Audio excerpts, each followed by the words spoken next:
Did the Miami Dolphins find the perfect hybrid nickel defender when they selected Kyle Lewis out of Pitt with the 138th pick of the 2026 NFL draft?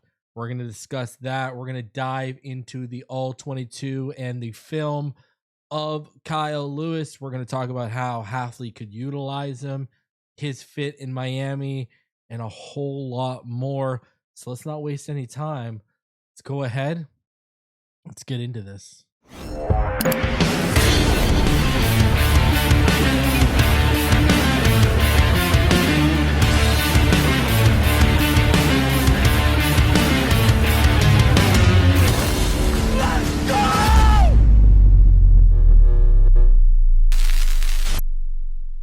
In the fourth round of the 2026 NFL draft, and with the 138th pick, the Miami Dolphins got one of the biggest steals when they selected Pittsburgh linebacker Kyle Lewis, who looks to be the hybrid nickel defender of the future in Jeff Hafley's system.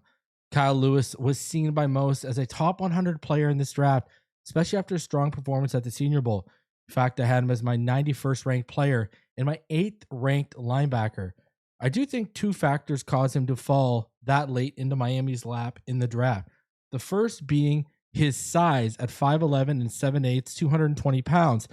And the other reason being that due to his size and play style, you need to have a good plan for him and how he's deployed defensively. Lewis can play weak side linebacker, the star role, as he did the last 2 years at Pitt, as an overhang defender and dime nickel packages, a little bit of strong side. At Pitt, he played too. So, and really, he'll be able to wear multiple hats depending on the package, as he can take reps at both linebacker and safety. When you look past his size, though, it's easy to see why John Eric Sullivan and Jeff Hafley became enamored with Kyle Lewis, as he's got high football IQ. He's very instinctive. He consistently makes plays on the football, was the best coverage linebacker in the 2026 NFL draft, racks up tackles for losses, displays serious upside as a blitzer, showcases the ability to be very rangy with high click and close speed, as well as very fluid and quick feet on tape. I'm sure his testing at the combine knocked Sullivan and Hafley's socks off too.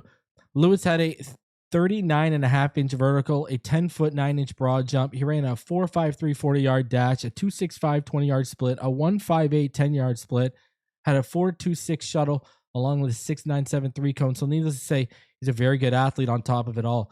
Lewis made the most of his time as a 2-year starter at Pittsburgh, as he accumulated 50 pressures, 10 sacks, 179 tackles, 25.5 tackles for a loss, 6 interceptions, 5 pass breakups, and 2 forced fumbles between the 2024 and 2025 seasons, which were his 2 seasons as a full-time starter. Though Kyle Lewis consistently makes plays in the run game, I do think continuing to build out his play strength will be very important for his development at the next level, as there's reps on film where bigger, bulking offensive linemen can easily stall him out. And it leads to a decent run to that side because he can't get off the block. Although he's a very aggressive tackler, this can lead to Lewis either missing the tackle or flat out displaying that he doesn't pack a ton of punch behind his pads.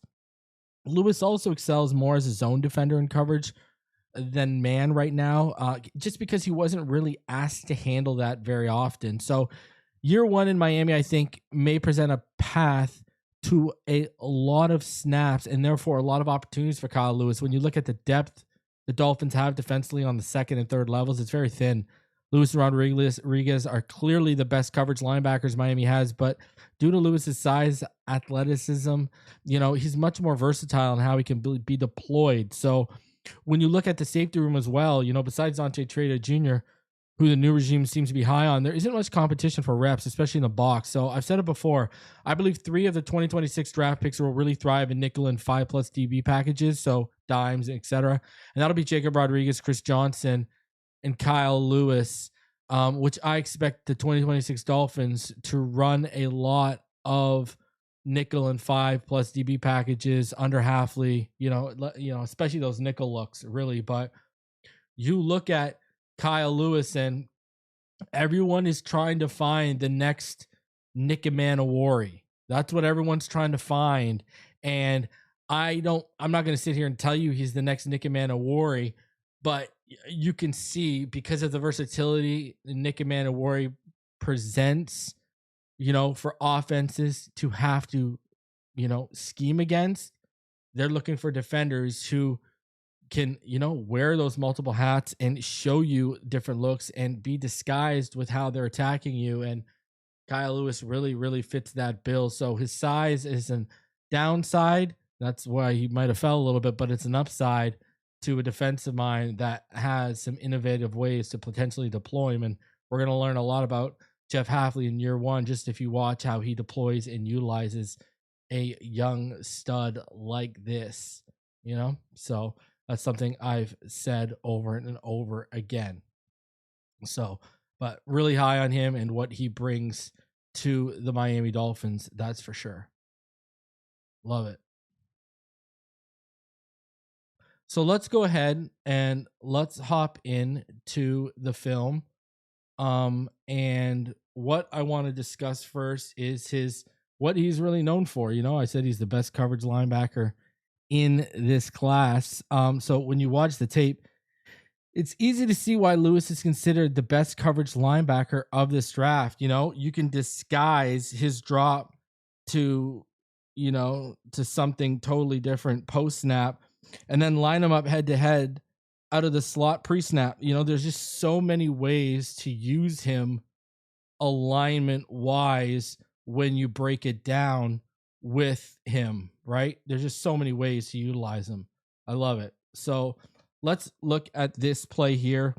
And you'll see Lewis is up on the line of scrimmage. He's essentially over top of the guard, looking as if he's going to blitz through the A gap. Though I want you to watch, though, post snap. He's going to drop into coverage. He's going to take slot responsibility with the tight end. And he's just going to follow the QB's eyes to the passing lane. And like a pot at the end of the rainbow and the leprechaun leading them there, boom. Lewis undercuts the throw and returns it for a big pick six. I mean, absolutely just a smart heads up, high IQ coverage play, And what I love about this not only shows his instincts, but why the intrigue is there for some more reps at safety, maybe, right? This displays it. Unbelievable stuff there from Kyle Lewis. Love it. All right. So on this play here, Lewis is a strong side Sam linebacker. He's at the bottom of your screen there, circled. Watch here. He's going to show patience. He's going to recognize the tight end to his side who's in line right now. He's going to basically, just show patience, and he's going to recognize the tight end release, and he's going to carry with the wheel route vertically. Watch this. And I mean, this shows you athleticism and coverage ability to match receivers downfield. Look at that. Best of all, he tracks the ball, turns, and he makes a play on it for a big time interception. Just what's impressive about the two interceptions we just looked at is his range. What a big part of his game, but great stuff. Unbelievable coverage. Look at the range as a coverage guy. So when you look at him as a blitzer, there is a lot of upside here. You would think, though, because of his size, that, Lewis's effectiveness would be limited around the line of scrimmage. And if you thought that, you'd be wrong.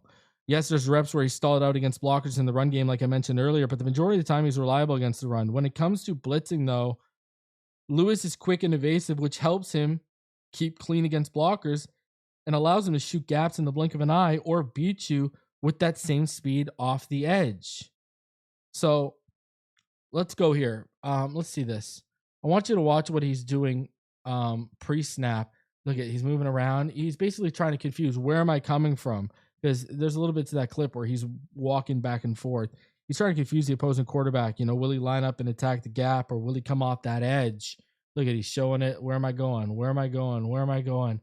Now he decides, okay, I'm going to line up and I'm going to come off that edge right now, right? So he finally settles in. He's standing up ready to fire off that right edge, which is his left. And watch this. Watch this. The tackle is going to take the defensive end inside of Kyle Lewis. And this is basically going to open up the B gap. And watch. Lewis is going to follow that defensive end. So he arcs out, opens that gap, and then he's going to shoot it. This is a very, very smart play. Look at it. And boom, he's through. Boom, he's through. Just a great, great play by Lewis to follow the end's lead and hit the gap when the tackle and the guard were occupied. Look at that again. Just smart, effective blitzer, quick, smart, and athletic. And he throws up the shark, but it's going to be a fins up right now. So here, I love this play here by Lewis. Right here, he's over top of the guard here. And, pre-snap looking like he's going to rush the A gap. And instead, he's going to attack the B while the edge is going to loop inside. And it's going to throw the tackle off. And now, watch. The guard is going to have to step up and occupy the edge rusher. Lewis makes himself skinny and he's through. Look at that. Love it. And you really see it here. Watch. He's going to make himself skinny. He's going to play fast through contact. He's even going to get held. And you're going to see that here as he starts to get past the tackle. But he's going to flush the QB out of the pocket and still bring him down for the sack. So not only does he benefit from successful execution of the play design, but his will, determination, effort to get to the QB get rewarded too. Fantastic play. So if you watch the highlights at the beginning of the video, I chopped up as well as the coverage ability portion of this video. Kyle Lewis is a playmaker. But let's take it a step further and break down a few plays that I think truly exemplify his playmaking ability outside of his top-end coverage skills. All right, so let's break down a few of these plays that really show how good of a playmaker he is, I think. So if you watch him here, he is going to be, now, he was the weak side or will linebacker here before the motion, which the tight end is to his side now after the motion. So it's going to be play action to the running back, but watch that H-back to the right in the backfield there. All right, he's going to come across the backside. He's going to leak out to Lewis's side on a flat route. I want you to watch how Lewis quickly IDs it, triggers towards it, closes it down, and bam, balls out for a fumble. I mean, even if the ball didn't come out, this play was dead in the water because of him from the get-go. Like, he saw it. He read it right away. You weren't fooling anyone. So now this here is just unbelievable to me because you think there's no play to be made and somehow he makes it with his range, smarts, and instincts. So again, he's lined up off the edge pre-snap here.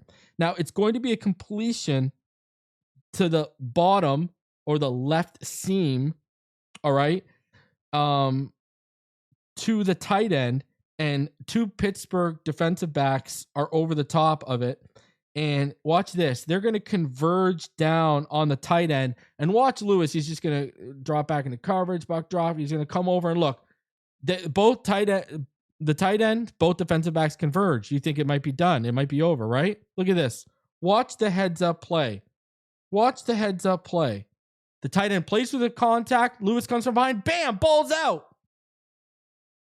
Like, what a heads up play by Kyle Lewis. Just watch it in full motion here. Look at that. Heads up. You think he's down? Nope. He's aware. Boom. Ball's out. Punches the ball out, an unsuspecting tight end. Right? That tight end, I just thought he had made it through the toughest part of the catch, but nope. Kyle Lewis was the toughest part of the catch. So watch this. Watch this. The best part of all of this with Kyle Lewis and this play is watch how he recovers the fumble, and he's just an absolute handful for the opposing offense to try and bring down. I mean, man, how can you not be excited about this kid? The instincts, the awareness, the playmaking ability. I mean, look at that. They can't even bring him down. I mean, everything he brings to the table. I just don't know how you can't not be excited about Kyle Lewis coming to the Miami Dolphins and everything he brings to the Miami Dolphins potentially. I mean, man, big fan of this kid. So, I know I mentioned Nick Manowari, but someone who I really wanted to mention in comparison was Isaiah Simmons, who was drafted 8th overall by the Arizona Cardinals in 2020 because of his rare athletic traits and positional versatility. But Arizona never seemed to have a clear plan for how to deploy Simmons. That's where I think Kyle Lewis's situation is a bit different. Not only was Lewis a significantly better value relative to where a guy like Simmons was selected, but after listening to Jeff Hafley discuss how he's going to use Kyle Lewis, It's obvious there's already a vision for his role in this defense. Hafley sounded excited about the possibilities Lewis brings to the table, and that gives me confidence the Miami Dolphins know exactly how they want to develop him and utilize him. Much like the Caden Proctor selection, this feels like a pick that was made with a long-term plan already in place. Due to his flashy athleticism, relentless motor, and knack for making plays, I wouldn't be surprised if Kyle Lewis becomes a fan favorite in Miami sooner rather than later. He may not be getting all of the headlines right now, but don't be shocked if Lewis emerges as one of the Dolphins' most impactful rookies and one of the pleasant surprises of the 2026 season. And I'm going to go ahead and shout out the sponsor of today's video. Listen, no matter what sport you're watching, there's no better way to make the action more exciting than with Prize Picks, where it always feels good to be right. Prize Picks is daily fantasy made simple. You just pick more or less on your favorite players' projections and build lineups in a few taps. Whether it's football, playoff basketball, playoff hockey, whatever sport you're into, Prize Picks gives you a fun way to stay locked in on every play while you're watching. And to get you started, they're hooking you up with $50 in lineups after you play your first $5 lineup when you use code HMA. So, hey, man, the Spurs, I told you guys I had a feeling they'd get it done. They end up getting it done. And honestly, now I think they're going to run through those Knickerbockers. I really honestly think the Knicks, they are in trouble for sure. I don't think it's going to be good by any stretch of the imagination. I think this might be a problem for the Knicks. So we'll see how it goes. But listen, download the Prize Picks app today and use code HMA to get $50 in lineups after you play your first $5 lineup. Let's go to HMA to get $50 in lineups after you play your first $5 lineup. Prize Picks, it's good to be right. Link is in the description below. Again, shout out to Prize Picks and shout out to all of you for watching this episode. Please do me the favor. It goes a long way. Smash the like button. Subscribe if you are new. We are just a few away from 20K. So let's go ahead and hit 20K. And hey, let's go ahead and show some love to Kyle Lewis. Let me know down below, what are your year one expectations for Kyle Lewis? Let me know down below. And do you think he was one of the bigger steals of the draft? I'll catch each and every one of you on the next one. As always, fins up all day, every day, and smash that like button. Subscribe if you're new. Turn that notification bell on. We'll catch you on the next one.